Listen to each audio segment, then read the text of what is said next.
মাননীয় প্রধানমন্ত্রীর কার্যালয়ের অধীনে একটা বিশেষ সেল গঠিত হবে সাইবার বুলিংয়ের বিরুদ্ধে পদক্ষেপ নেওয়া। একটা কথা এখানে একটু যোগ করে রাখা দরকার বলে মনে করি। মাননীয় প্রধানমন্ত্রীর সাথে আমার ব্যক্তিগতভাবে এই ইস্যুতে কথা হয়েছে, আমি দু একটা প্রোগ্রামে বলেছিও।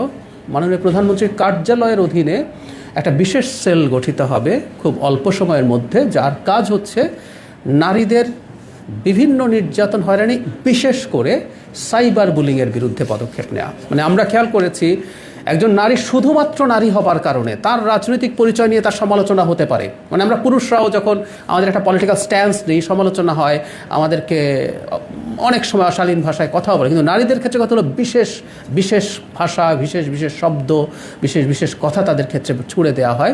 এই ধরনের বুলিং, আমি ব্যক্তিগতভাবে কয়েকজন নারীর সাথে আমার অন্তত কথা হয়েছে যারা এই ধরনের বুলিংয়ের শিকার হয়ে অত্যন্ত সমস্যায় আছেন।